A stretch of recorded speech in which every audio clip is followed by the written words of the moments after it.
Dynasty Podcast. I'm JT, joined by Frank and Lounis today. We are on season 4, episode 8, and where that puts us in the NFL season is the trade deadline. Except no big trades really happened today. Derrick Henry was one of the ones rumored to potentially be going somewhere. That didn't happen.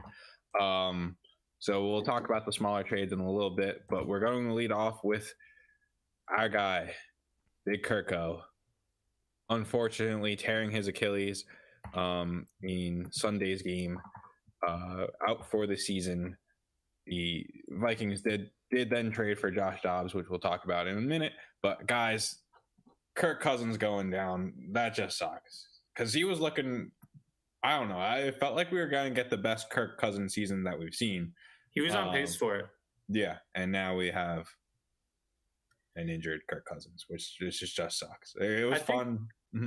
I think what I was just going to say quick, the also annoying part isn't really just the people who have Kirk Cousins, but those who have Jordan Addison or Justin Jefferson. Like, Kirk is one of, like, in terms of just, like, getting, like, his receivers to have good fantasy production, he's, like, one of the best QBs in the NFL at it. And just, like, spreading the ball around with Addison, Jettas when he's back, and Hawkinson. So for me, I viewed that part as really annoying, especially to have Addison in a couple weeks. So where it's like, I mean, we'll speak more about Dobbs later, but it's going to be a drop off for Jefferson. Might just get a ton of targets, so he'll probably be okay. But Addison, I think, takes a hit for the rest of the season. I think Jefferson, when he comes back, does take a hit because I think that now how much of a hit is kind of yet to be determined. But, dude, there's just no way that they come in with a backup and produce at that, like, because Justin Jefferson was on like 2,000-yard season kind of pace when healthy, right? Like, dude, there's just no way a backup comes in and produces like that. Like, maybe he can still be that 1,300-yard kind of pace, right? And or like a 1,200-yard pace kind of guy. I don't know what that comes out to in yards per game, but like, kind of with those seasons that D-Hop would have with just terrible QBs in Houston. But yeah, like for my J-Jeff teams, that I'm pissed because I was hoping to have him come back and be like, all right, we're fine, we're ready for the championship run, but I'm not going to sell him. I'm not going to like convert J-Jeff into any other receiver as well. It's just not worth it. Yeah.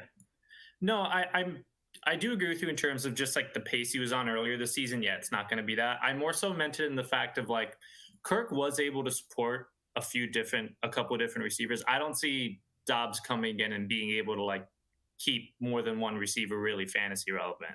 That's kind of what I was alluding to more with Addison. I was pulling up the stats for Arizona, and keep in mind, I think this Vikings offensive game plan is significantly better than Arizona's, and the personnel surrounding the Vikings, other than the running back position, although Arizona was injured there.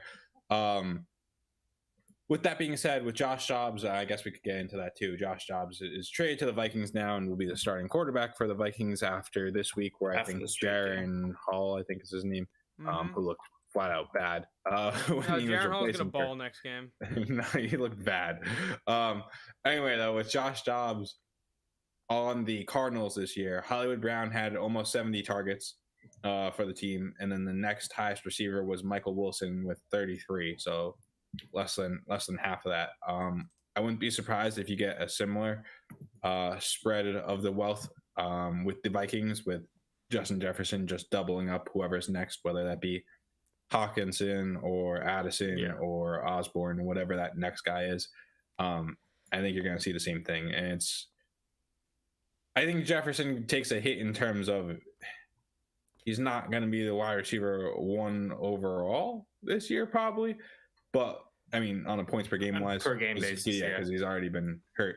But I think he'll still be fine. Like, he'll still be good, just not league-winning, ridiculous numbers in my kind of good. Yeah. And from, like, a redraft perspective, this just kind of sucks. So what's interesting, though, about the Vikings in terms of Josh Dobbs is that the Vikings running attack is so trash that there's just I really don't see a world. It would take some monumental changes for them to all of a sudden come out here and start just beating up on teams on the ground. I do not think that's going to be the case. No. So are the Vikings going to come out here and at least have some sort of success throwing the ball? Maybe having like a Colts kind of offense where some games they're going to be trash. Other games they'll be able to move the ball, but they might turn it over. Or the Colts have been able to run the ball all year, though. Yeah, that's true, right? And not only that, they've been like really good at it. Yeah. And that brings me to the second thing. It's like, or is it just going to look like the Cardinals last week, a team that literally could not complete passes consistently? And I mean, their running game, it wasn't like the worst I've ever seen, but like you ran the ball, a little over 20 times and you maybe got like 100 yards, maybe just over. Demario, their main guy, 20 rushes for 85. So is that what we're going to see? Because that's terrible, and that's not helping anyone. The defenses that they're playing too for the rest of the season are not really cupcakes, other than I guess Chicago, who did just trade for Montez Sweat. So yeah, I think it's going to be very tough sledding for the Vikings offense as a whole. I will say though, this is big for Josh Dobbs for the rest of the season, fantasy wise though, because the one thing about Josh Dobbs is that he's that Ryan Tannehill kind of quarterback where he has that sneaky, consistent rushing production that really shows up in the red zone. So he's the type of player that just has a higher floor than you think. I just don't really understand the whole Josh Dobbs from the NFL team's perspective. Like, is it just because he's simply super cheap? Is that why people are going out and grabbing Josh Dobbs? I mean, they got him for like nothing. They traded, what was it, a 7th for, or no, it was a 6th for like Josh Dobbs. Him in a 7th. So the first thing that is important about Josh Dobbs that you're not taking into account is that this dude is both really fucking smart and has been in a handful of systems now. So this dude, in terms of a QB who's going to be able to come in, learn your offense enough to actually run it without being like, because we saw Baker do that with the Rams, but Baker is a number 1 overall pick kind of talent. So like he can kind of get in there and you can kind of do things. Like you're not going to do that with Joe Schmo a lot of the time. You have to get really lucky. Whereas I think Josh Dobbs at least gives you that, okay, if we have no one else, right? If Jaron Hall looks like he did when he played last week, Josh Dobbs can at least go out there and maybe win you a game. Okay. This kind of feels like an easy time. I don't really understand. This felt like an easy time for the Vikings to just pack it in and just, sell off whatever aging assets they have. Hey, we have Justin Jefferson, Kirk's entering, or Kirk is potentially walking after this year. Let's just try and rebuild. That was going to be... Go ahead, JT, sorry. I mean, I guess maybe it's a morale thing, and maybe it's like, hey, like we're still trying to compete, guys. Like we'll keep the crew together. Maybe that's the kind of play that they're going for. But I just think this was an easy excuse for the team to actually accumulate some big assets and push forward into the future and look at the future and not just, these next 8 or 9 weeks.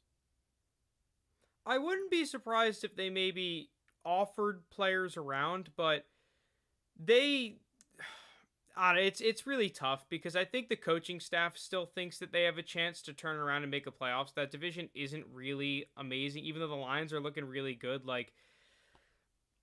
But I do tend to agree with you, and that and that's part of the reason why if I'm them, I probably wouldn't have gotten Dobbs. I probably would have just started trying out random fucking QBs and seeing if we can hit on some rando dude that could either be a really good backup for us, or maybe we have a QB that goes out there and plays well, and now we have trade value. Because I kind of agree. What is Josh Dobbs doing for your team? I think they're probably still trying to make a push because now they're 4-4, and I think they have a kind of easy game this week. I might be wrong. Atlanta. They're at Atlanta. But this is my foul. This is the same thing I was saying about the Jets at the second half of last season. what does going in there and playing Mike White because he gives you a better chance to win actually do? It does nothing. If the Vikings make the playoffs, they do not win the Super Bowl. There is no Nick Foles scenario. This team is not that good. They're not winning a game. So what's the point? Cool, maybe you make the playoffs. Hurrah! Like, I that's what, like, and I guess as an NFL team, like, you know, just throwing in the towel, maybe like the fans, you just don't want to get them on your back or whatever. But I think it's more so the players on the team. But if the goal is to win a Super Bowl, in my opinion, doing this and trying to make the playoffs this year, that does not help you win a Super Bowl. Yeah, that's what I've been trying to get at. Yeah, this is just a whatever. I wonder what happens with Kirk in free agency now. He's coming off an Achilles tear. Like, how many years? There are teams that are going to be desperate for Kirk Cousins. I mean, I'm surprised that we are the Vikings not trying to re-sign Kirk? I don't think they aren't. I think they should. I mean, the window might be gone. I think with the Achilles, like you could probably sign him, but I wonder if it's just going to be kind of like a 2 or 3 year deal rather than like a 4-year something crazy number. I'm interested to see how his free agency plays out. I think he's going to get a long contract somewhere. 100%. Because with the way he was playing, he's the type of dude that you throw in. You say fuck the next couple of years when he's gone. Like we are trying to win it now. And you do one of those types of contracts. You backload the shit out of it and keep your cap space to go get more players. Okay, so not to be outdone though, the Lions saw the big Josh Dobbs trade, and they're like, well, we have to counter that somehow. So the Lions went out and they traded for Donovan Peoples-Jones from the Cleveland Browns, who wasn't really being utilized this year. Be that Elijah Moore kind of breaking out, just the lack of quarterback play coming on from Cleveland as well. We just haven't really seen Donovan Peoples-Jones, so he gets moved to the Detroit Lions. Kind of an interesting move because Dan Campbell was talking about wanting to improve this team. I guess. This is such a Lions trade because I think like Donovan Peoples-Jones, big, like good type run blocker player. So exactly what the Lions are looking for. He's a Michigan guy too. The one thing that I think everyone's thinking about this trade, does this impact Jameson Williams at all? Is this them saying, you have not been consistent enough, we need someone else to play some of the snaps that you're playing? I think you could spin it two ways. I think if you want to do the anti-Jameson Williams way, that's it exactly there. Like, we need someone to do what you've been doing. But if you want to put it pro Jameson Williams, you say, hey, we still value that person that can go take the top off the defense, give you that vertical threat. But we like what we have in Jameson Williams here when we could get the ball in his hands. Maybe we'll just have Donovan Peoples-Jones being that guy that takes the top off the defense, but we're going to scheme more stuff for Jameson Williams coming out of the slot, doing Amon-Ra stuff, type stuff. Figuring it out that way. My stance is someone who's pro JMO side. I mean, one, I think has 9 games in his NFL career now, with half of those coming at the end of last year when he just came off the ACL and he wasn't able to practice during his suspension. So I could say all that. I mean, the main thing though is if you have JMO, if you're worried about Donovan's Peoples-Jones, then you think he's not going to be good. Do you like, yeah. Like if Jameson Williams can't beat out Donovan's Peoples-Jones, it's more so a concern about him rather than like this guy coming in. The Lions telling you that? I don't think so. I just think the receivers outside of Amon-Ra and Jameson are like, Reynolds has been okay, but then besides that, like Marvin Harrison. I said Marvin. Marvin Jones, they just had to cut, who they had originally as like their wide receiver for, so that might be his replacement as well. So yeah, that's kind of how I view it. What do you think? Dude, I think it's tough because I was saying a couple weeks ago, I of all like I've been declining but still have value type receivers, I said that I was putting Jameson Williams towards the top. And it's annoying because like this is a Lions team that's trying to win, so they're not going to put up with like at least in my opinion, some Jerry Jeudy kind of bullshit. I feel like especially with how Dan Campbell seems to be running that organization, he would much rather play a Donovan Peoples-Jones than deal with bullshit. So that's Fair. kind of why I'm a little bit scared. If I had Jameson Williams, as well as, just over the past couple of weeks, he really hasn't shown anything since that first game. Seeing him get hit in the helmet a few times, while funny, does have to suck because those are like, that is the difference between him being like, everyone's still going crazy over him and being worth like first round plus kind of stuff, to now I don't even know what he's worth on the open market, because it kind of feels like it's been in a free fall. I don't know. He's putting up goose eggs in weeks. Listen, Lounis, I don't know if you're panicking at all, but I would definitely be quaking in my boots over there about what the fuck is going on. I'm not in panic mode yet. I'm happy that he's getting more snaps on a week-to-week basis. And, like, again, I think that him not practicing with the team during a suspension is, like, a big hit, because that was, like, 7 weeks. So I think you definitely want to see kind of more consistent production in the second half of the season, but he's been starting to get more looks, more targets. Then the Ravens game, he had a few that, like, he was getting like a decent, like an increased number of looks. So I would wait and see. Yesterday, I think he mostly just had 2 plays. He had one like 20-something yard catch over the middle, and then he had the other where it was like the sweep and Crosby just lit him up in the backfield. So yeah, I don't know. I like it. Again, if you're worried about Donovan's Peoples-Jones, then I think it's a bigger concern, more so about just Jameson himself than the situation that he's in. Well, yeah, I think it's the situation he's in because of Jameson himself. Because Jameson's been inconsistent the past couple weeks, and this is a team trying to like win the Super Bowl and make the playoffs, they feel like they need to bring in someone who they can trust. That's what I'm scared about. But let's get into the juicer. It's time for the juicer, because this is what all the talk has been about in Dynasty. Okay. The new Dynasty QB1. Yeah, so Ryan Tannehill goes down for the Titans in England. Malik Willis is the one who replaces him in England and just looks flat out awful. Then we start off the game this week with the Titans against the Falcons, and you got Malik Willis out there, and again, does not look good right away. So bam, in comes Will Levis, who's just slinging it. He's taking dropbacks, shoulder pump fakes, flicking the wrist, 50 yards downfield. D-Hop catches 3 touchdowns, and Will Levis has been going crazy now in the Dynasty fantasy community. The Will Levis talk and decorum it has been absurd because of how great of a game he did have. Frank dubbed it the entire Titans team against Arthur Smith revenge game. So I don't know, guys. Look, Will Levis was never someone that I liked as a quarterback, but he was someone that I've been trying to scoop up a bunch. I picked him up in the second 3rd and 20 league, which is a 14 QB league. Oh, nice. Fair. Yeah, that's a juicer. Yeah, I drafted him even earlier than I typically would. I drafted him at like 112 in that league. But I was trying to trade up with him in the first 3rd and trade up and snag him in the first 3rd and 20 league. I was trying to draft him in our home league too, simply because of how less valued he was worth. Like he was going in the mid-second round. I felt like a quarterback of his caliber that got drafted, while it wasn't a first-round pick and it wasn't a top 15 pick, which I typically like, I figured he was going to have a starting opportunity. And typically in these super flex leagues, even if they're not that good, you can still manage to trade those quarterbacks for a second.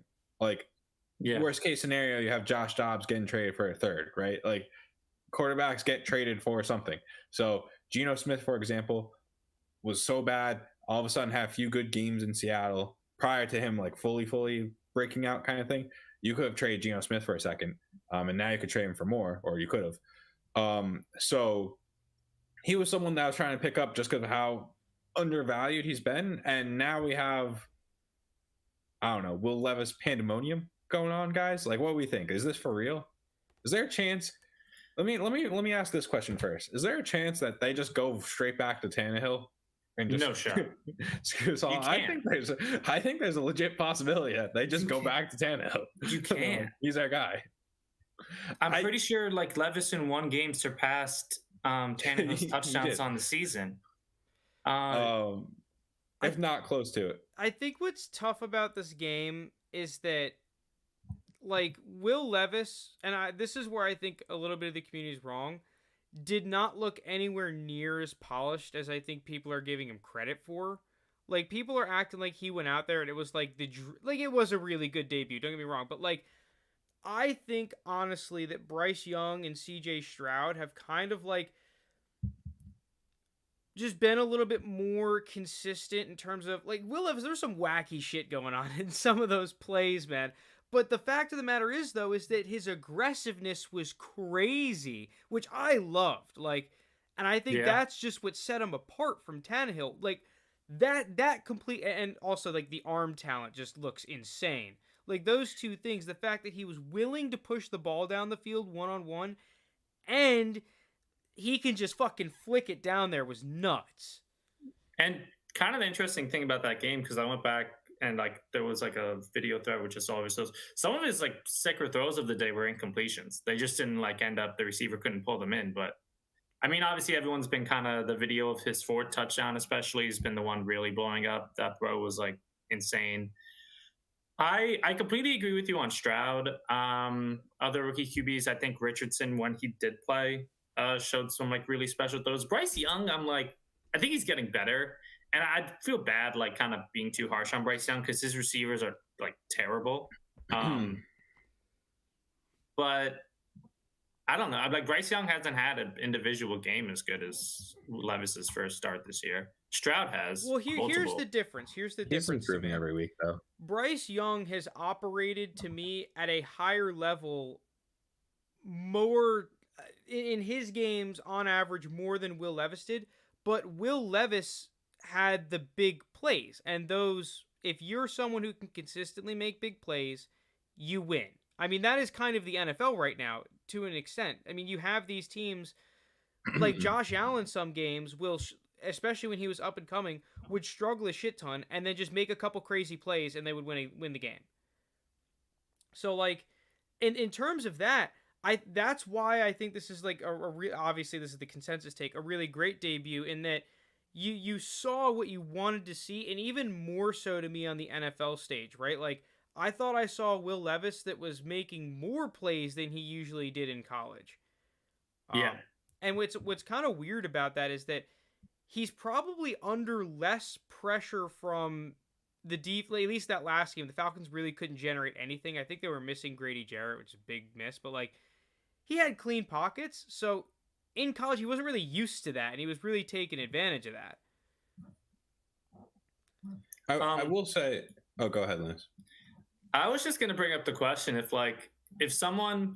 I'm not at this point, but I think it's an interesting thing with what we were kind of talking about pre-pod and we're going to get to later. Like, if someone's just, like, completely sold on just, like, watches the first start and he's like, yeah, Levis is him, like, what would you try to buy for right now? If you just think, like, if you're a believer and you're like, he's going to have more games like this, I'm going to buy him now after one before his price skyrockets even more. In terms of draft picks, I think his price to me would be a first and a second. I think that is the offer that would, because I don't think people are accepting a singular first unless that thing looks really nice right now.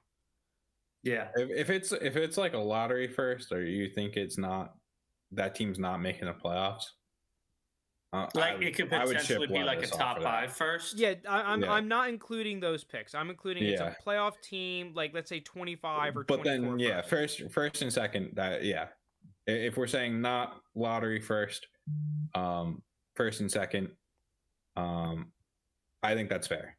I might. It's weird because I was in a 14-team league. I'm thinking in a 12-team league, I probably would sell Levis for that, the first and second.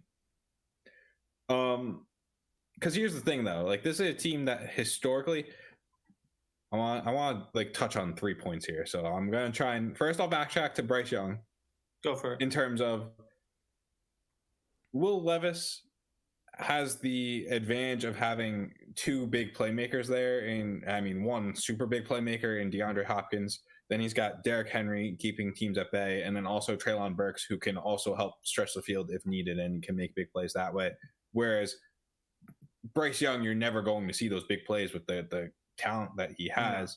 Yeah. He's a good slot. It's Adam Thielen, who's nice but old, and then DJ Chark, I guess. Yeah. So I'm still cutting Bryce Young slack. I still think Bryce Young, he's been improving week in, week out. I thought he was overvalued at the beginning of the season. I think it's fine now. Then going back to Will Levis and what we're talking about here, I think the concerns that I still have are, one, while it might seem crazy, I think there's still a chance that this goes back to Tannehill.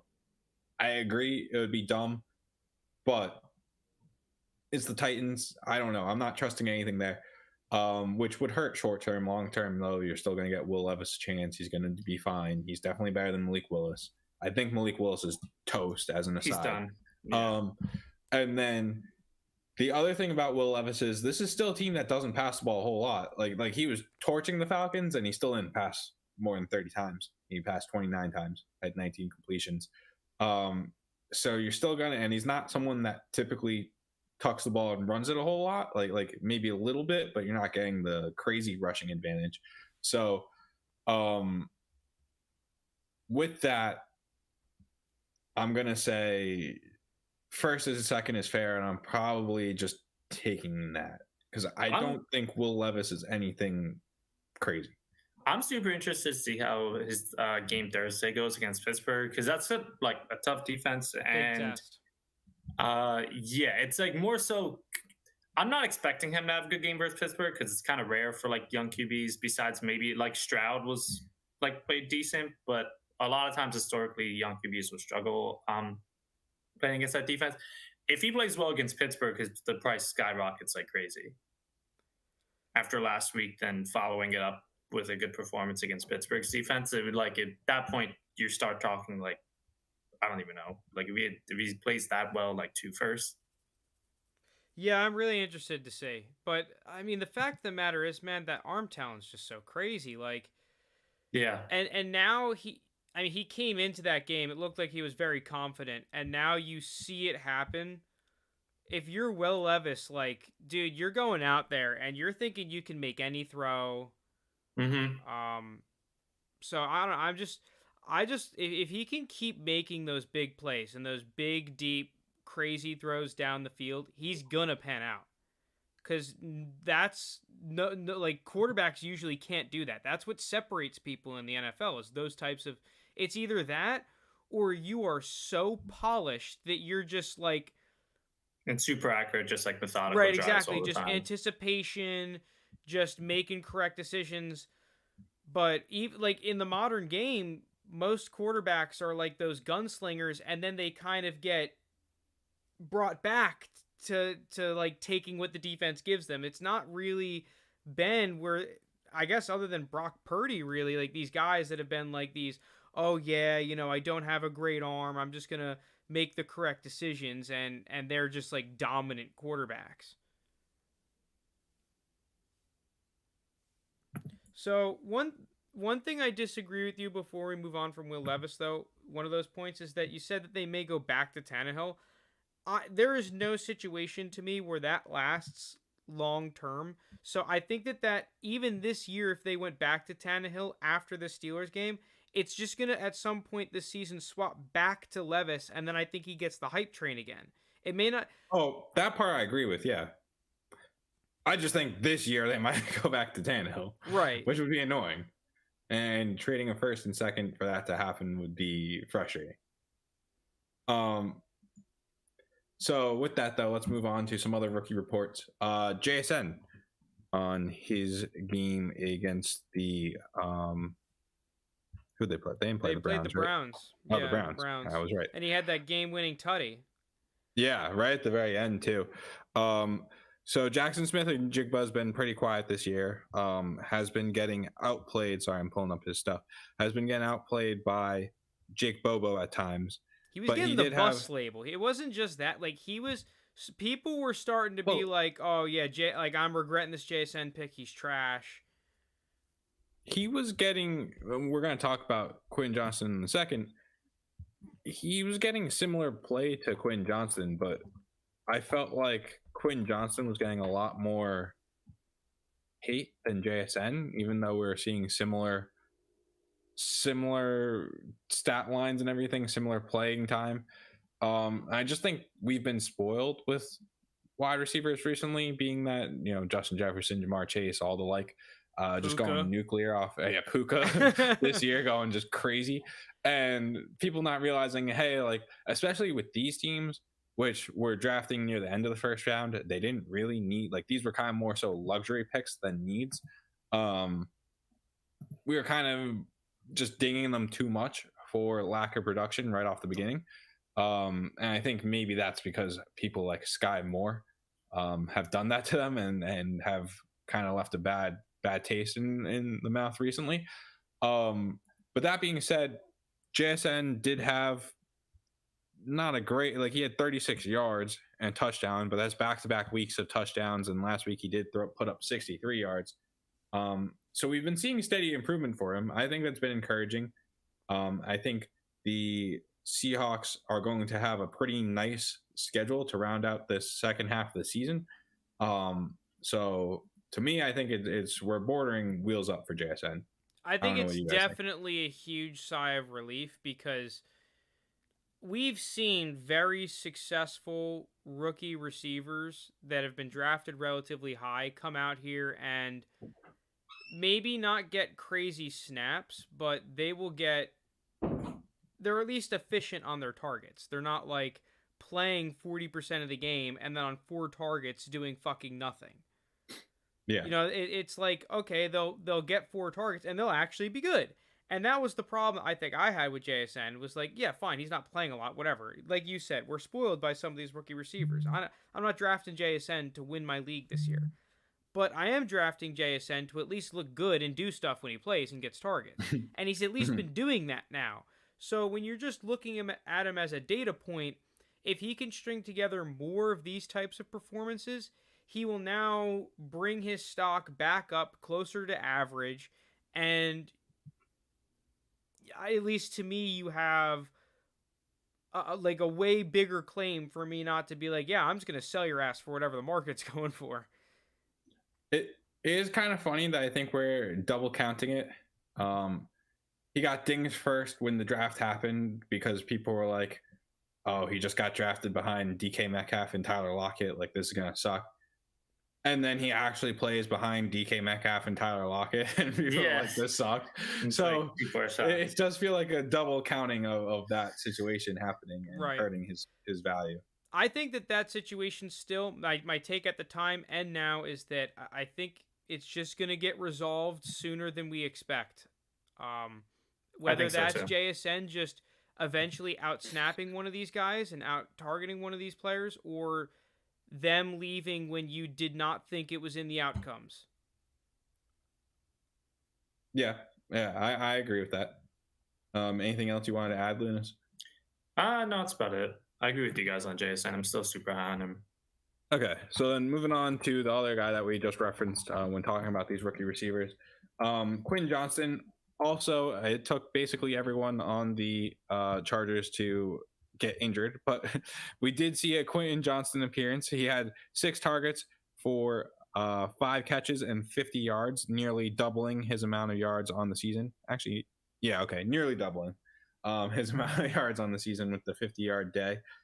And I think this has kind of shown why we were excited about Quentin Johnston in terms of, I don't know if you saw the one play where they passed it out to him on the left and he was just untackable. I don't know if that's how you say that. Yeah, they couldn't tackle him. The underneath, yeah. Yeah, it took like 3 or 4 different players on the Bears to try and bring down Quentin Johnston. And he's got that yak ability. And I just felt like he was being misused in terms of the Chargers were just using him to take the top off defenses and use him as a field stretcher when meanwhile he's always been a yak guy. Yards after catch. So it was nice and encouraging to see Quentin Johnston do something against a team, albeit one of the worst defenses in the league, in the Chicago Bears. But I don't know. I guess I thought it just means he's not dead. He's not dead. I thought the most encouraging part was it looked like Herbert trusted him way more that game. Like, I hadn't really seen Herbert throwing a ton of like 50-50 jump balls, like on like fade routes or like back shoulder passes to him. I thought he was getting much more looks. And I know it's like some guys are hurt, but that kind of wasn't even happening earlier with like Palmer was getting way more looks. So I thought that was the most encouraging part. It's just kind of like Herbert trusts him more. Because if that continues, then Quentin Johnston will be able to make plays just because of how like crazy athletic he is. He was also on the field for 70% of the snaps, which was a big increase from he was only hovering around 50% the entire season. Yeah, I think that whether you like Quentin Johnston or not, right now you should not be selling him. Because right now, that performance to me, it only increased his value for the people that had him. And he still has just like tremendous upside. If he goes out there and puts up a 15-point week, Quentin Johnston instantly pops back up to his draft value. Somewhere around there at least. So this is an easy hold. Yeah, agreed. Whereas I think 100%. JSN, like, you can sell JSN right now. Even if you like JSN, like, he carries enough value to where you can make an argument, oh, maybe I'm a contender and I just want to trade him for someone who's going to score me more points. Or, like, I'll pay a little bit more and get a different rookie player that I like more now. Maybe like Puka, right? But JSN, it is just, to me, a bad decision to sell right now because his price is, to me, is almost as if he's a bust. You know, he's reached that second round. There's no point in selling him for a second round pick, and even if it's an early one. There's no point. Mm-hmm. Okay, moving on. We did have in the Monday night game. I'm not going to say it's a coming out party because Jahmyr Gibbs was steadily increasing. He had a big week last week, but monster week this week against the Raiders with Jahmyr Gibbs. I'm pulling up his stat line right now where he had 26 carries for 152 yards as well as 5 catches for 37 yards and a touchdown on top of that. Monster week for JSN, 27.5 point PPR points to back up his last week. Gibbs to back up his 23 points in the prior week against Baltimore. I don't know, guys. This feels like kind of what we expect now. Going to be tough with Montgomery coming back at some point. I was going to say the same thing.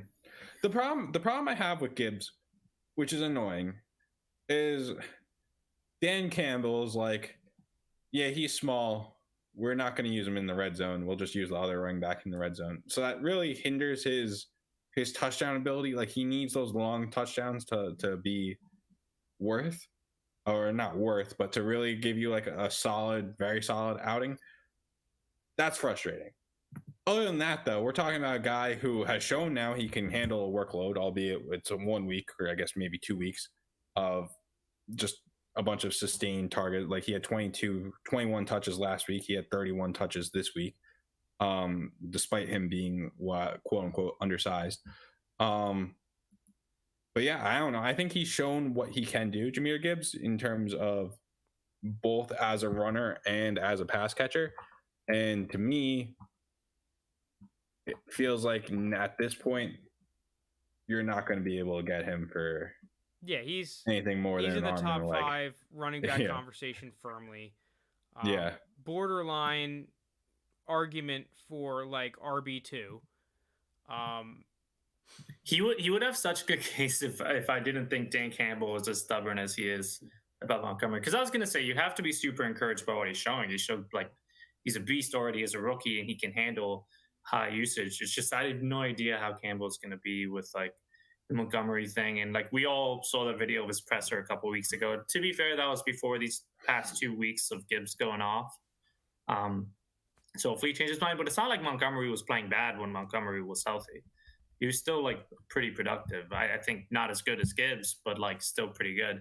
So that's the only annoying part. But I mean, I'd be extremely encouraged. I think talent-wise, yeah, he's a case for RB2. I'd probably say who's in that range. It's like him. I think Breece Hall is still RB2, but Gibbs is Bijan, obviously, and then I still think that A-Chain has a shout from what he was showing I can't wait for him to come back. He's probably lost that hype that he had earlier in the season, but he's still going to be valued around in that realm. I don't think he should lose too much because have you seen how much like Mostert's been scoring? Like he's going to get a ton of those opportunities. Yeah, Mostert was doing that with A-Chain there too, though. Yes, yeah. So that's fair. With Gibbs, one thing, this game yesterday, it was yesterday, right? I'm not losing my mind. Yep. We're recording on Tuesday. It happened Monday night. Yeah, I was just like, was that Sunday night or Monday night? I think this was huge for Gibbs because Gibbs showed his ability to be able to manufacture rushing yards when the defense knew it was coming late in the game. That, to me, was his problem and why he wasn't seeing the amount of touches that we wanted to see. Is because, yes, he had some really nice plays, but for all the nice plays, there was plays where he would just not execute the run scheme correctly and it would go for less yards than it should have. Whereas Montgomery was kind of the exact opposite. Montgomery was lacking those explosive plays, but generally speaking, executed the run scheme at a higher level. Now, that last game, we saw Gibbs have a crap ton of production and big plays while the defense knows it's coming. While they need to put the game away, they're up and they need to run the ball. That's huge. That's exactly what the Lions are looking for. The only thing I don't like about this scheme and what's going to happen is that their play action is like so vertical with their receivers and their tight ends. It's like such a hard run fake that I feel like their running back never gets the check down. Like Amon-Ra and their tight end and even like Reynolds and whatnot are just being so productive on these plays and they are so efficient. Yeah. They're never getting to that check down. And with the rest, like, because their offense is working, they're able to run the ball when they're up and their play action is so successful. They don't need to get into a pure drop back scenario where Gibbs is going to eat checkdowns, kind of like Kamara is right now for the Saints. Mm-hmm. So I think that the thing that I don't like is that I thought Gibbs was going to be a dude that could come in here and be like a top 3 receiving back out the gate. And that does not look like it's going to be the chance whatsoever. There's still time, I think. I was still more talking about for this season.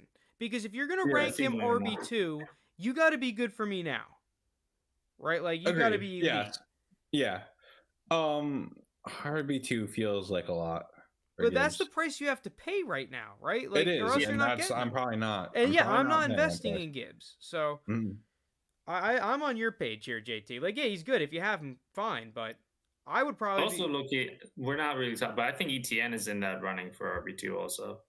I would his usage is bell cow. Yeah. And you want to talk about like top 5 receiving back, like ETN. Is Gibbs worth more than ETN? I would assume so. Is there any like exploitable price difference? Because I would do that in a heartbeat. Flipping Gibbs for ETN. Yeah, ETN is like what you're hoping Gibbs becomes, and ETN's still pretty young. But I don't know. I may wait because I feel like it's that year 2. You want to wait till that year 2 when they're firmly like that RB2.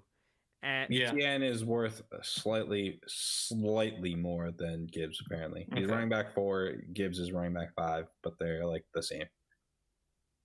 Yeah, I don't know. Like, I'm starting to get to the point where I would think about selling Gibbs. Okay. For that, I'm not against. Yeah, I'm not against doing that. Last one for the rookie report, someone that I just tossed in here at the end. Demario Douglas, he actually so this Patriots offense is devoid of most talent, but Demario Douglas did lead the Patriots receivers in targets last week. He had 7 targets. Next highest receiver on the Patriots was Kendrick Bourne with 4, but Kendrick Bourne just tore his ACL and is out for the season. So we're looking at a receiving core of Juju Smith-Schuster, Devontae Parker, Jalen Reagor, Kayshon Boutte, and Demario Douglas. And it looks like Demario Douglas is the guy taking the opportunities, taking the opportunity to its fullest.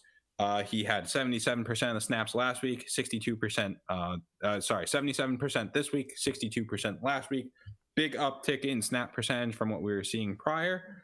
So, yeah, I mean, it's kind of one of those cases where it's like, yeah, this offense looks awful again, but similar to the Panthers, like someone on this team has to score points. It has been Ramondre Stevenson for the most part, and then the tight ends. But I think as far as a person that's almost free, I mean, he was available on waivers at the beginning of the season. He's probably not. I feel like even a third round pick is rich. I don't know if you would have to part with a third round pick for Demario Douglas, but if you do, I think right now you're talking about? yeah. Oh, I was thinking late second. You think so? I don't think people have caught on yet. Because, I mean, if we're talking about strictly from a points perspective, right? He scored 5 points this week in half PPR. Oh, he scored 5 points this week, 9 points the week prior. It's not like he's putting up points yet, right? Well, it's the same thing that you see with a lot of these receivers, especially in New England where they don't score the touchdowns yet. Like Jacoby Myers, you're seeing the same thing. Guy was scoring, like he was getting a ton of targets, leading the team in targets, scoring points, but the touchdowns weren't happening. So he's kind of just flying under the radar. And now we see him on Las Vegas kind of doing the thing there, out targeting Devontae Adams. So it's same thing for Demario Douglas, where it's just he's getting a bunch of targets, but there's not a whole lot of points yet to back it. And at some point that's going to change. And I'll add in for the season up until last week, that was DeAndre Hopkins. DeAndre Hopkins was going crazy in terms of target percentage, getting a ton of targets every game. But like Lounis was saying in the beginning, Tannehill wasn't throwing any touchdowns. And then, all it takes is that 1 week, like we saw, where D-Hop then catches 3 touchdowns, puts up like 40 points in PPR. And it's a totally different story. So a late second, I feel like definitely gets you Demario Douglas. For sure. And I guess that's fine. I'd much more willingly burn a third on Demario Douglas in the hopes that he ends up panning out. And I think that's probably a price you could get him for. Liz, do you have any thoughts on Mr. Douglas? I'm with JT, where I still think you could probably get for in like the third round value range before, because people you would have to really be watching these Patriots games on offense to see his explosiveness and kind of quickness, or really focusing in on the targets, because I feel like he hasn't really gotten too much attention yet. So I do actually love him as a buy right now.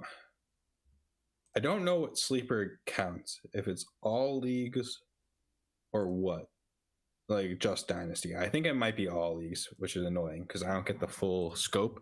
But he's only owned in 66% of leagues, according to Sleeper.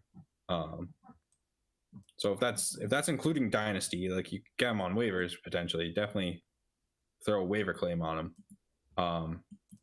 If not, I mean, in every Dynasty league I'm in, I'm pulling it up. He's on a team, so take that as you will. But for a third round pick, maybe offer a fourth first, see what the person's interested in. Maybe you have a bigger name player on your team, I don't know, a Chase Claypool, for example. You could do a Chase Claypool plus some kind of pick swap into Demario Douglas. You have options here to get him for a pretty cheap price, I would say. Anything else you guys have on rookies? Yes, I have everything to say. All aboard the fucking ship, boys. Because Demario Douglas is that dude. Okay. This is Darnell Mooney. This is Gabriel Davis. This is Jacoby Myers. Demario Douglas is this kind of player. You very, very rarely see players with this low-end draft capital sustaining and gaining snaps throughout the season. This is the time, lads. Because even if you buy him for a late second, I think he goes for more. 2 years from now, a year from now, and this is his chance to earn the trust of the offense for years to come. It makes sense for the Patriots. They're going to incentivize this because of their good cap scenario, getting a wide receiver. These motherfuckers haven't hit a receiver since Vietnam, all right? This is it. This is it. If you can get Demario Douglas for a third, you smash that through your phone. I mean, you should be breaking the Sleeper servers offering out trades for thirds if we can actually get him for that, and I will be doing that later this evening. But if I'm thinking about contender leagues and I have my pirate ship, I'm the fucking captain of the ship, baby. I think giving up a late second for Demario Douglas is worth. I think it's worth. Like, if I'm going to try to get him for cheaper, but honestly, I think he is worth a late second round pick. Yeah, I definitely don't think you have to pay the late second round pick. Do I think it's worth? I think value wise that'll pay off. Like, if I had to rank Demario Douglas right now, I'm putting him around like 208, 209 territory. Okay. I mean, to put a visual, that would have been, let's see what it would have been this year. Draft history. Sorry, draft results. We are looking at 208, 209, if my phone ever wants to load. We are looking at Roshan Johnson, Josh Downs, Tyjae Spears, Jalen Hyatt. Those are the guys in that realm. Okay.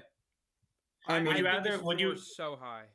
Would you rather have Jalen Hyatt or Demario Douglas right now? And that's kind of unfair because Jalen Hyatt has like looked pretty good for someone picked in that range. Like, I think anyone who drafted him late second is pretty happy.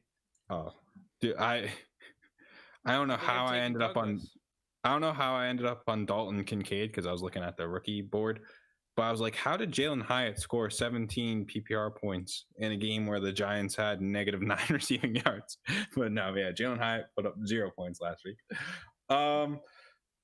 They're very different players in terms of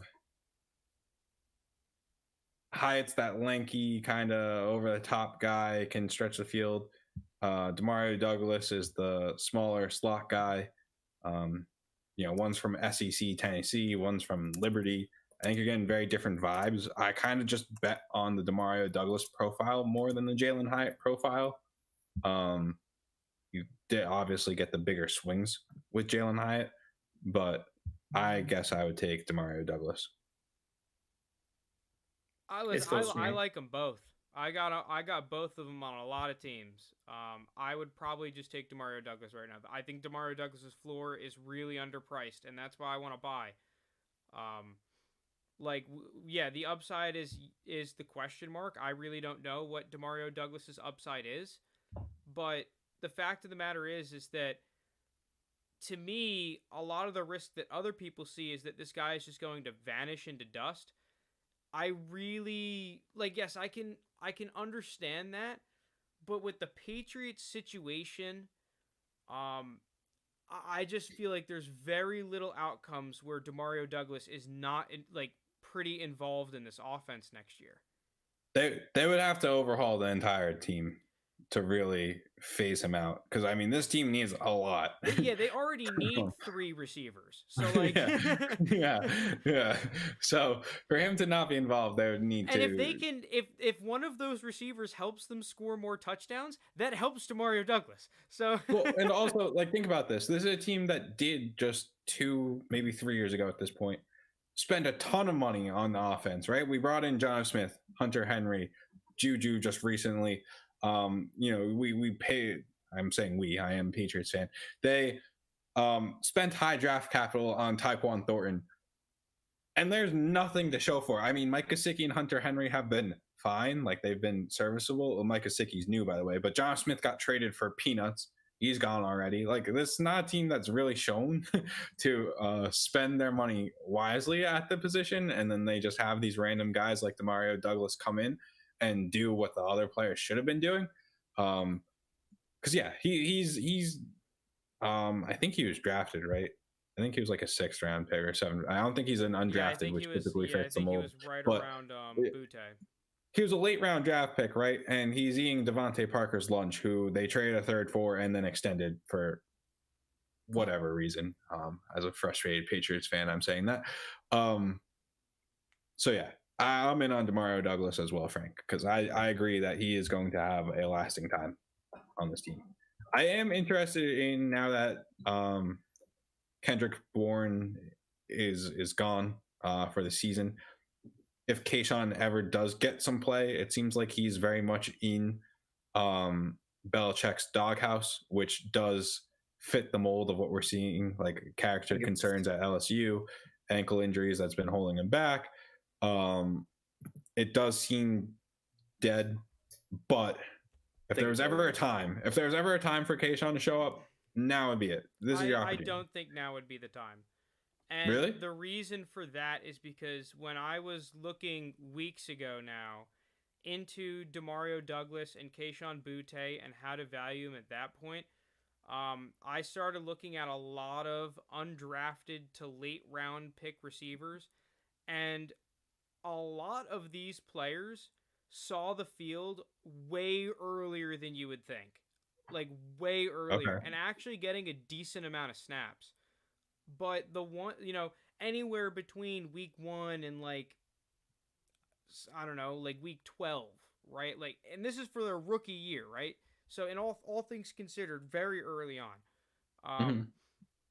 And there was a lot of them that would play a decent amount of snaps for like 1-2 games and then vanish. And I can tell you what, the list of busts for those types of players was a whole lot longer than the list of players that ended up hitting. So, Okay. if I see that, I am out. Like, capital O out.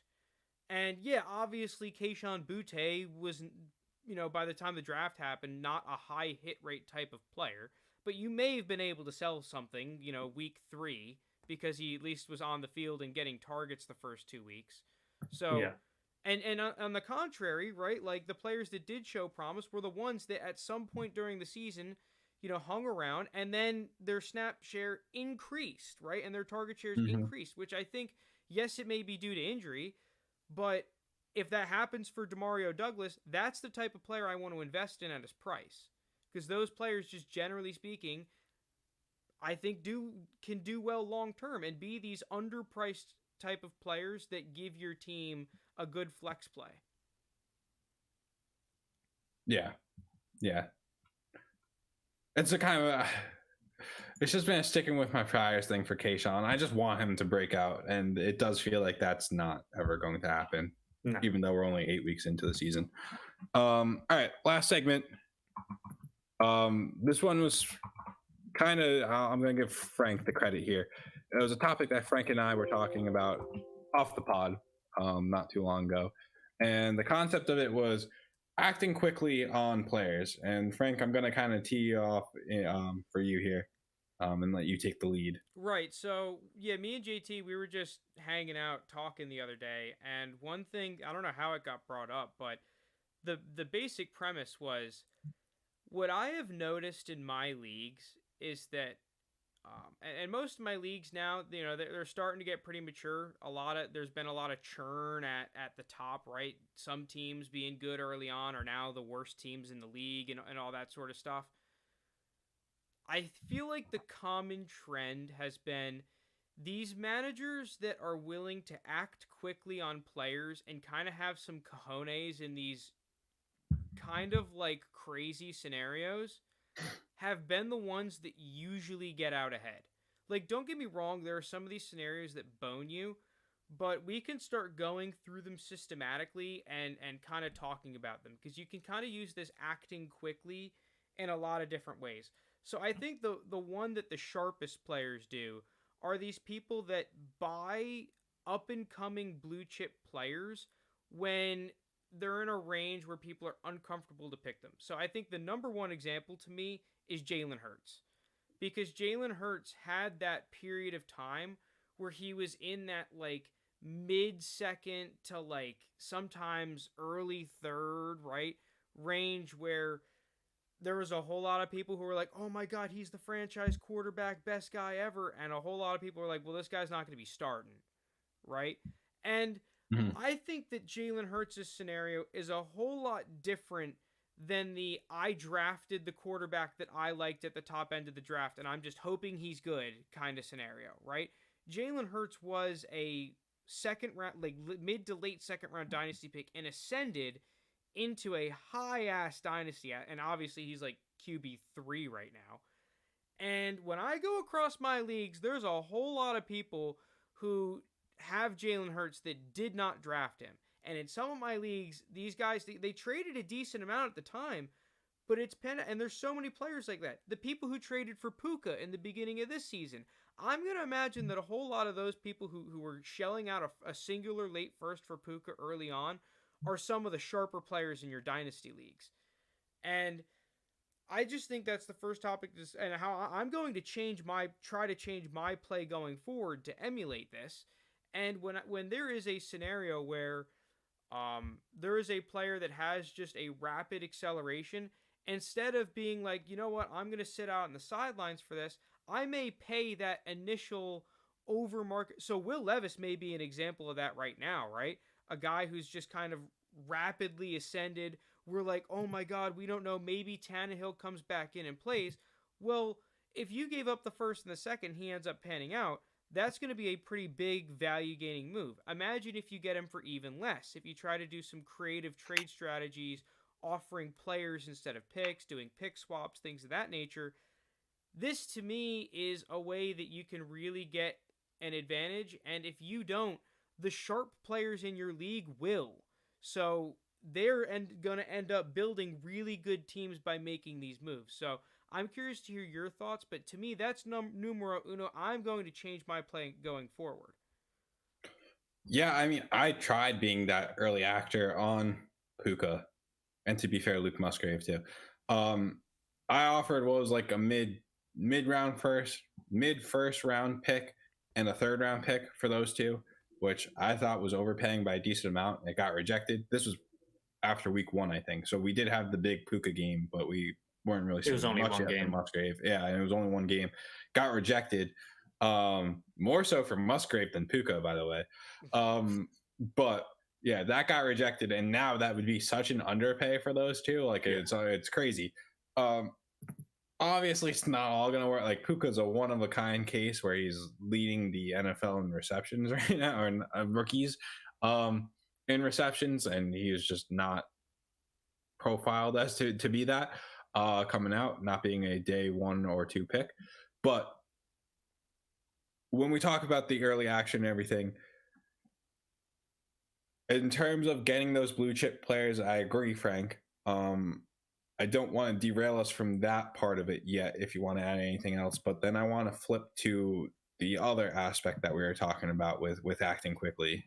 Right. So if you want to go there. Mm-hmm. I think that the way that this can be taken out of hand is you just start offering out all of your picks and depth for blue chip assets whenever they start to come about. I don't think that that's right? Like, you still need to be doing good dynasty things, right? Like trying to get decent deals. But to me, these are like value creation moves, right? I trade my late first for Puka, very beginning of the season, and then I sell him for a first in 2 seconds. And now I have created 2 seconds, right? Like, and on the contrary, right, when you have a move that does not pan out in your favor, right? Let's say Puka ended up being Travis Fulgham. Instead of just riding that wave out, I think that these guys who are very active, and at least the good ones who are very active, right? Not the players that just trade away all their shit and all of a sudden they traded for a bunch of players and they're bag holding. Instead of bag holding, they also act quickly on the sell. They're like, oh shit, 2 weeks later, this hasn't panned out. Instead of sitting here crying, I'm going to try and make a trade to extract some value. Like, yeah, they'll end up losing the trade, but instead of losing in the long run, they'll just take a small value hit, and at least they're still in the game, right? They can use those assets that they got to do that again the next season, and then eventually it's going to hit. So, like, you know, now we can get into the second part of this, because I think, you know, a lot of people would agree with the first point, but selling early. Right? Like, and selling early is a very nuanced discussion because you do have to have patience in some scenarios. So, like, we can start getting into some of the cases if you want. I think the first case we can bring up is these, you know, first round rookie pick wide receivers, right? Let's say you have Quentin Johnston, you have JSN. I mean, if you're an early mover, if you're trying to be an early mover, does that mean selling these players for slight value hits? Yeah, well, if you're going to, you should do it quickly. Like first 2 or 3 weeks, and just flipping them for a first. Like that's the thing. Like, if you just re-roll, I think it's fine because it's going to be same scenario basically every year, right? You're going to end up, you do have the upside of, especially if you're trading for these, first 2 or 3 weeks in the season, that first round pick can be anywhere because injuries happen, teams don't pan out like you expect them to. Marquee players don't end up doing what they're supposed to. So if you're trading for that first, worst case scenario, it's an end of the first round kind of pick, which is essentially where you're drafting Quentin Johnston and JSN in the first place. I mean, maybe you drafted them at 108, 107. You're not getting them much higher than that. Now you're picking at 110, 111, 112. Well, there's still good players there. You had, Justin Jefferson, if you think about in recent years, Chris Olave. There's very good wide receivers in that range still. So it's a reroll. And at that point, you're saying, hey, I wanted this guy to break out in the first few weeks. He didn't. I'm just going to re-roll it. Maybe that pick ends up monumentally better. If not, I'm essentially getting the same value. Sure. But now where we are in terms of like you've held for 6, 7, 8 weeks and this player's just dropped in value, more so Quentin Johnston than JSN. I think Quentin Johnston's definitely taken a bigger hit than JSN. I think that's the time when you hold, because what you're going to see coming into year 2 is you're going to have it without fail happens every year. I mean, unless you get some crazy off the field issues, which have happened in the past. I'm just going to ignore those, though, because they're such aberrations and shouldn't be outliers, shouldn't be counted on. What you're going to have is you're going to have the videos of them doing the ladders or whatever. You're going to have them working out in shorts. You're going to have, he's been studying all off season with state quarterback name here. Like he's been working out with this guy, blah, blah, blah, blah, blah. And you're just going to get the hype of selling him for essentially what you had him for or higher. Yeah. So you get the benefit of holding him on to him for the year, even if he doesn't pan out for the year, which I'm not saying that's always the case, right? Like we could have JSN or Quentin Johnston just pop off here, and then you're like, okay, fine, we're chilling again. I can move on from him if I want to for about the same price I drafted him out at. If not, I'm going to roll into the second season with him. Maybe he'll fully break out. But otherwise, you're going to be able to move him for more than you are right now. It's just right now is kind of like the low spot, and it's going to maintain that low spot until the second season starts. And if you continue to have a bad second season, that's when the floor starts to fall out. We've seen it with in recent years, Rashad Bateman, Sky Moore, Elijah Moore. Then he kind of bounced back, but Elijah Moore, and now we've got Sky Moore as well. So yeah, I don't know. I think if you're going to act quick, you do it first 2, 3, 4th week, the latest. And then if you're not doing those quick movers, you're holding. So yeah, I real quick, I just want to say, I definitely I do agree with both ways of approaching will ultimately lead to like your dynasty team success. I just would always have like so much more confidence doing the latter, where I'm like willing to take the risk on buying someone who's like shown it early on and before like their value fully adjusts if they do it for a few weeks, versus like, because you are right, JT, in terms of like, if you are going to sell, you have to do it early before it ends up like a situation where it's like week 6 or 7, they haven't done anything. And then then you're just losing value at that point. But then it's also like, it's, I guess that's just like the tricky part of like dynasty ultimately. Like you have to be able to judge that early, whether or not like, is it just because they're getting this rookie adjusted, or like being able to get that reroll. So that's what makes I say like the latter, the second part in terms of selling a lot harder. So where I am going to say is that I think that you can kind of figure that out if you kind of separate how you treat different like player classes, right? So in my argument, because one player that I was thinking about is Jonathan Taylor, right? Jonathan Taylor, first half of the season was not good. I mean, people were calling him the next Trent Richardson. But I am so like, I love Jonathan Taylor pre-draft. Even if I wanted to follow this, I was not selling his ass. And I'm like, well, why wouldn't I sell his ass? To me, if you have a super blue chip prospect, you just do not sell them first season. fact of the matter is who that falls into that category for you? top 6 first-round picks. Top 6, yeah. Okay. Generally speaking, I think that there's very limited scenarios where selling them super early at a slight loss makes sense. Because I think just hit rate speaking, they're more likely to break out than they are to fail in their first season. So selling them super early on doesn't make sense. You're Okay. selling at a discount when you're actually in a relatively favorable position. But then if we go into the next class of players, I do think we can do it. Because now your hit rate is... So I'm pretty sure... I don't remember off the top of my head. You may want to do some Google searches if you're going to live by this. I think the hit rate of outside of the top 2 picks, like picks 3 through 6, is somewhere just shy of 60% of being like a good dynasty player. Or like having a one breakout season, one of the two. The back end picks, I don't really know what they are. I have to imagine that they're just about 50-50, or maybe like slightly less or slightly more than 50-50. But let's just assume that they're slightly less than 50-50. Then I do think it makes sense if you can sell early to re-roll, right? Let's say you can get a first round picks after the first 3 weeks of the season. You can get a random contender first. I do think that might be worth. Yeah, I agree. I mean, it's kind of the point I was saying. Because first off, that contender first might not be a contender first. Yeah. Like it might be a lottery first, in which case you get that 60% that you're saying, or higher potentially.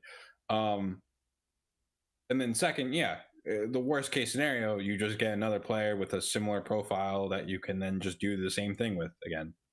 I mean, are we willing to throw a third on this to get it done if we had to? Yeah.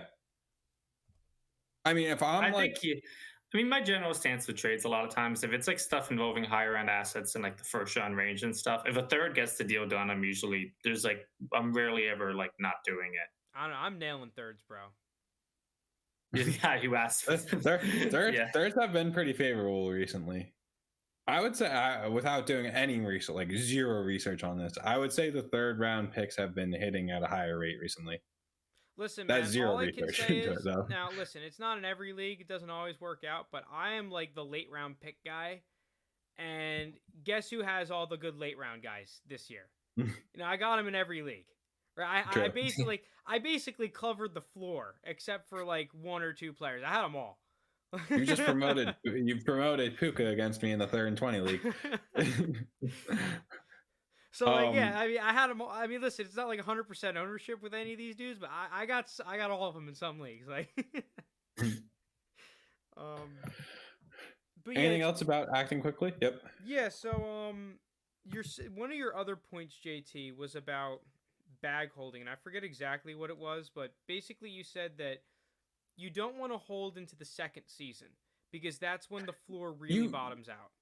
Sorry, you can, but if you're going to hold, you better be ready to act quick. Like first 2 weeks, if that, like 2, maybe 3 weeks again, like you better be ready to just say, hey, this is not working. I'm done.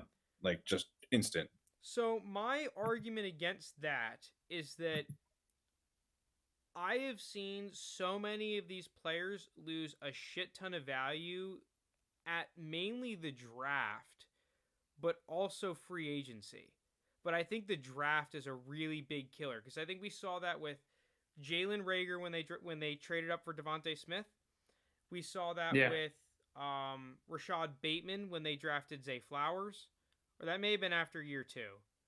That was Bateman's 3rd year. 3rd year, okay. And Bateman gained value his 2nd year. Yeah, okay. Bateman gained value his 2nd year because they traded away Hollywood Brown during the draft. Yeah. Okay, so he stonked. Yeah. I'd have to go back and look at more. Maybe it's the 2nd, but that I will say, I want to act at the end of the season. January, February. Instead of having that risk of the draft and free agency boning me. I guess it could help you too, which like in that Hollywood instance. So it's something I have to look into, but that is something that I've definitely thought about, especially in the case of Rager, because I remember I bought him during free agency period, and he literally he didn't even make it until the season started. Right? Yeah. Like by the time the season started, he was cooked. Yeah. He kind of feels like an exception to the rule because of how poorly it did go. Yeah, but even in his second season, there was like a small stretch in the beginning. Like I remember he had like a good first game that if you wanted to get off, you could still. There's always opportunities that will open up. Yeah. There's still people on Twitter a couple weeks ago saying that you could buy. Now's the time to go out and get friggin' Terrace Marshall because he had like 10 targets in a game. And I think he's like not even playing right now for the Panthers. So there's always times to get back out on players if you have to.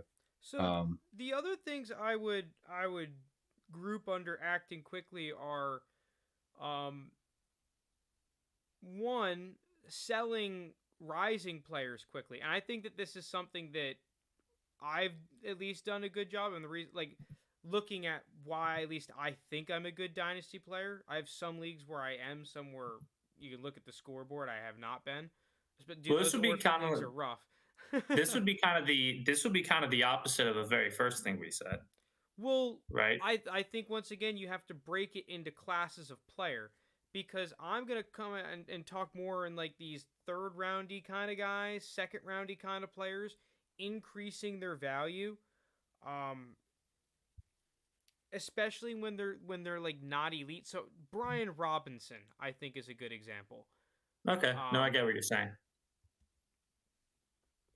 And even when like some of these players, like a Demario Douglas, I think can enter that territory at a certain point, right? When let's say Demario Douglas goes out the next 2 weeks and puts up back-to-back 15-point games, and everyone's like, I'd pay an early second. Let's just imagine that's a scenario.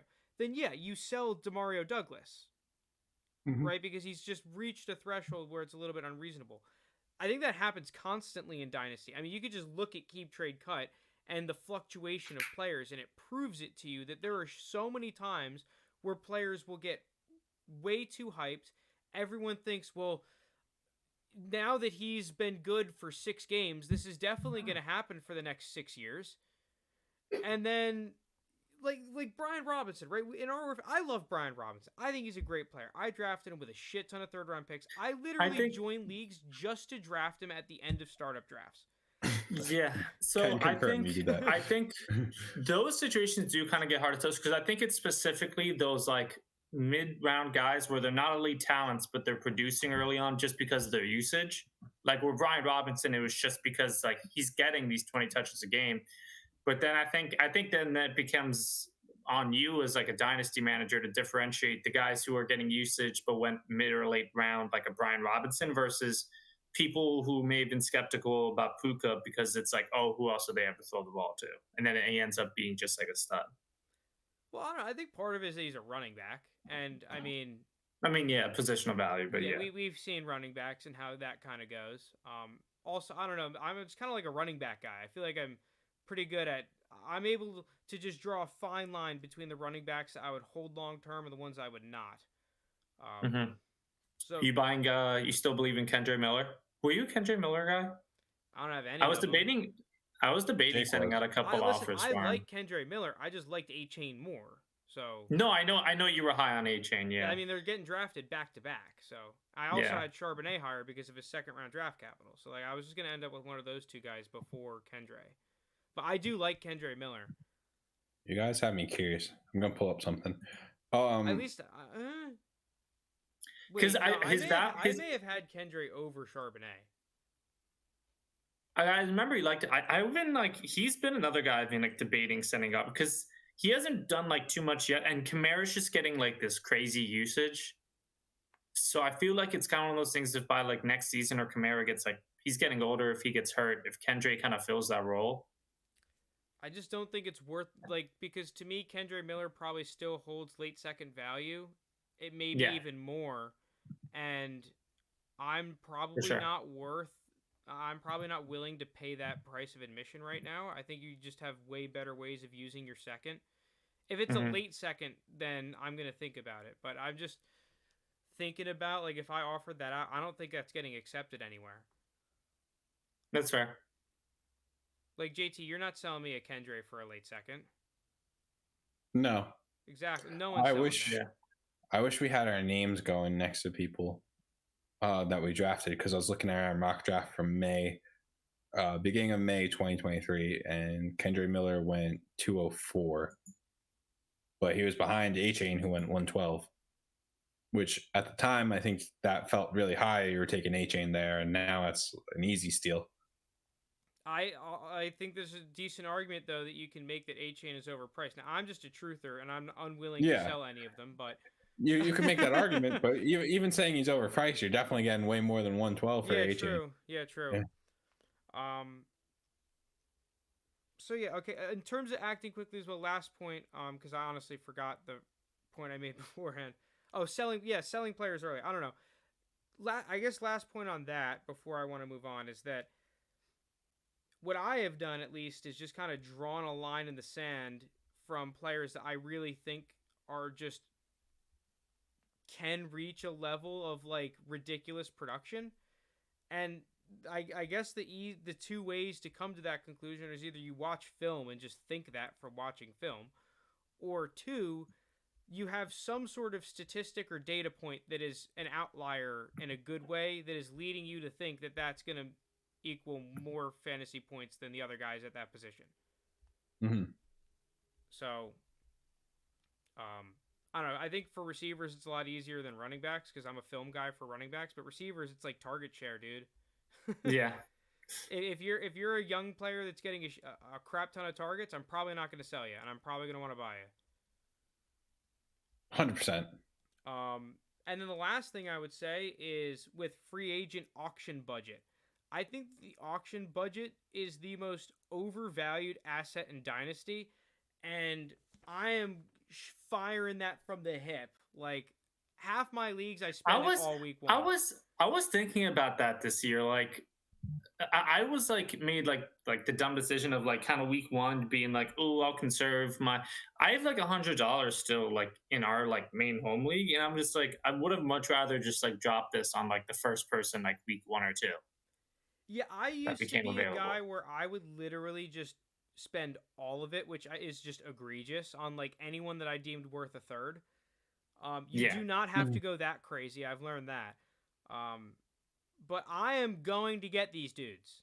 Like, I am going to be bidding a lot and keeping, because I think for like the end of the year, I just need it so that if I want to get this one random dude, if someone puts in a 0, I just can put in a 1 or a 2 or a 3 and get him. Like, yeah.